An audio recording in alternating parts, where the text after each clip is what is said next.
So firstly, Sairah, please could you explain what Surrey Virtual School is for those who are not aware of it?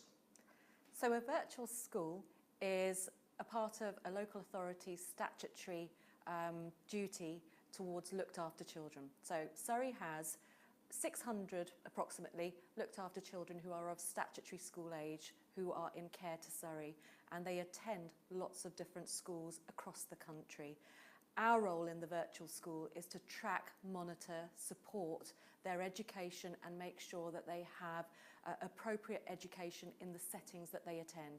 We support the whole corporate parent network. We are part of the corporate parent network, and we basically support the corporate parent to make sure education for our young people is of its best quality to enable them to flourish in their education and achieve and be happy and successful in their education, in short. So it's a role where we are supporting and challenging schools, education partners, local authorities, a whole range of multi-agency teams to get the best outcomes for looked after children in the country. So we've got 600 who are statutory school aged and another approximately 300 to 400 young people who are post 16 who are also attending colleges and schools. So our role is huge, spread across the country, supporting, challenging the young people who are in school. Wonderful, thank you very much. Now, Stuart, could you explain exactly what BrainTrainUK do?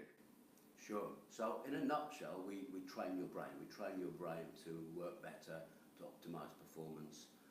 And the way we do that is we use the applied neuroscience of the electroencephalogram, which is the EEG, or the brainwave, the electrical activity in the brain. In fact, the holding company is called Applied Neuroscience Solutions. So we do two main things. One is we offer neurofeedback therapy, which is based upon the principle of operant conditioning. If we can give you feedback on your brain's electric activity, your brain can learn to work better, in a nutshell.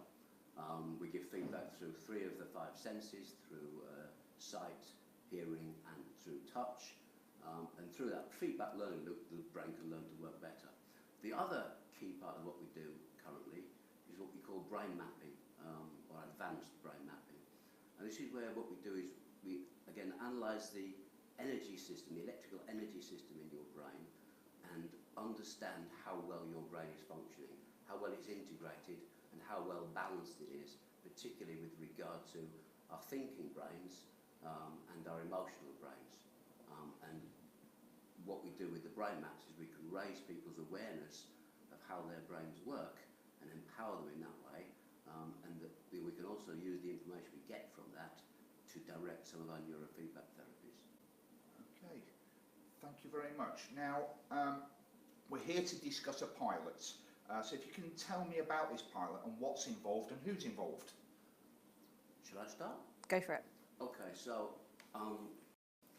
in conversation with Surrey's virtual school, Sairah identified that there might be an opportunity to help some of the looked after children in Surrey.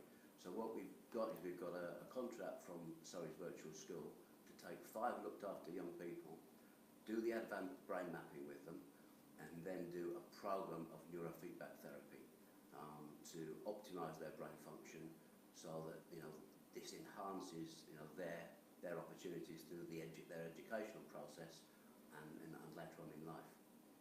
Okay, and how innovative would you say it is? Completely and totally innovative. There's no other virtual school in the country that's doing this, as far as I know. Right. This was an absolute sort of fluke, if you like, when I came across it and heard Stuart talking about what BrainTrain could do. Yeah.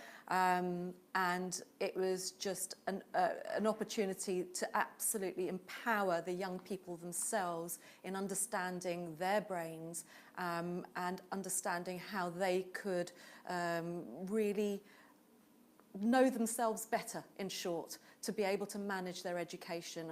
I could not imagine there being a better sort of intervention. So this is where the idea came from, to put it together with Stuart. And to add to that, the brain mapping approach that we use, we are the only ones outside the Americas using it. There are some people in the USA using it, some people in South America countries using it. We're the only ones outside the Americas, and I'm not aware of anything in the world like this that is going on, so it is extremely innovative. Okay, now, Sairah, I understand that you've tried this. What can you tell us about your experience? Absolutely, again, mind-blowing is the only thing I can say about it. I had imagined in some of my wildest dreams that this was possible, that you could have an X-ray of your brain, and that's what it felt like. It was absolutely taking an image of the brain through the brain mapping, my brain, and looking at the development of my brain over a period of my lifetime, and absolutely seeing on there without doubt the traumas marked on the brain, and my responses to those traumas and how my brain functions around that those experiences. To actually physically see it on a map, like a road map, was just quite staggering. And the experience of that in itself is something that is just so hard to believe until you do it, actually. Then following on from that, the neurofeedback sessions, I've had now 14 of them. The immediate impact of those was just tangible. Within 2 sessions, I noticed a change in my sleep, and better sleep occurring, a change in my self-esteem, a change in my hypervigilance, a positive change in that, and a real targeted change around my perception of self, and actually my ability to think. And this is what I was really looking for, to be able to think more slowly, going back into that we do this the whole fast thinking, slow thinking, but being able to go back into this and really see the change in all of this. So it's been profound. It's been quite dramatic and profound, the experience. And the brain mapping itself, to understand your brain, there's nothing like that. I just can't explain more than that. Okay. Yeah. Lovely, thank you very much. Obviously, the identity of the young people taking part in this pilot needs to be kept absolutely confidential. But what can you tell us about how these young people were chosen to take part? So I was keen for a group of young people to be part of this pilot who were engaged with the idea of developing themselves and wanting to basically improve their educational experiences, and who were also very emotionally literate and aware that it was their emotions that were impacting their education more than anything, because cognitively there is nothing majorly significantly wrong with any of these young people. So they haven't got EHCPs, for example, education healthcare plans. These are mainstream children. So the idea was to support them. The other common factor was young people who were aware of the impact of trauma on them. And these are all young people who are in care due to a range of neglect and abuses in their early lives and are in long-term care as a result. So I was keen to be able to use a group we could track and monitor successfully in this project, because there's going to be a long-term way of monitoring them.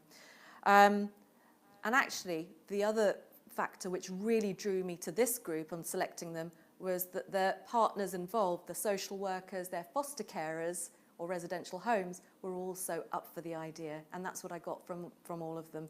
So this is how the group was selected and chosen to take part. Yeah. How far have you got with the pilot? Okay, so we've identified all 5 of the young people that are going to take part. We've done brain maps on 4 of those young people, and the feedback we've got just from that exercise so far has been along the lines of, wow, this really does look like my brain. We've been using this book by Professor Steve Peters. It's a fairly recent book, although he's written other books along similar lines in the past.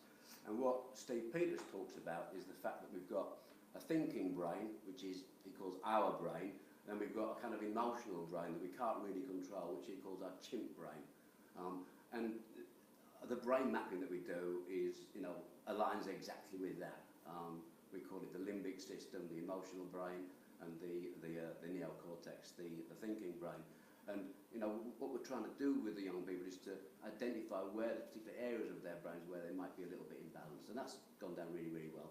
And then we've begun the neurofeedback therapies. Very, very early days. You know, typically a program will be 20 sessions, and we've done, you know, 2 or 3 sessions at the most with these young people so far. But even then, notwithstanding the fact it's early days, some of the early feedback is we're already seeing improvements in sleeping patterns, which, you know, for some of these young people could be massive. So that's where we got to. Okay, and perhaps you could both answer this. What are your hopes for the pilot? Let's start with you. So the main hope, I think, Stuart, is really empowering these young people with full knowledge about their brains to be able to take forward into their lives ahead. So through school, firstly, and then into further education and so on. I mean, that's my real vision for them, to be able to sort of be empowered to take this, knowing their brains in a way that no other young person perhaps has had the opportunity to know. And these are vulnerable young people who might not have this opportunity elsewhere. So that's part of my hope for this. I don't know if, I think you Totally. I mean, I think that needs to be the starting point. We need to, you know, see a positive effect with these particular young people that's going to improve, you know, their long-term outcomes. And then building on that, I would hope that, you know, we can demonstrate through the pilot that this is successful and, you know, potentially make this, you know, generate some interest to make this more available to more, you know, vulnerable young people.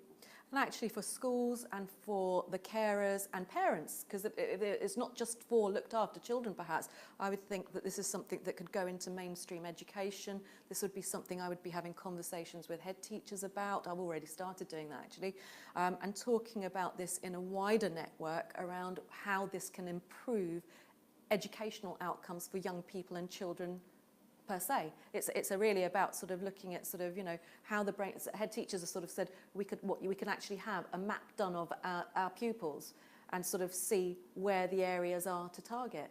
Yes, you can. And to be able to look at, you know, how, potentially where this could go for education of young people is quite, again, far-reaching. I agree. I mean, I think, you know, what we've already discussed before, Sairah, is the possibility that we could use the brain map to understand what sort of educational approaches might be most appropriate. Precisely, yeah. As a teacher, yeah. No, I think there's, and actually even for teachers, looking at the emotions and traumas involved in their own journeys and how that can sort of support them. I think the scope for this is just huge, and I think that, you know, it's been a privilege to sort of work with a small group of young people to see where you've got profound trauma and what you can do with it, and then look at it sort of in a wider, you know, way.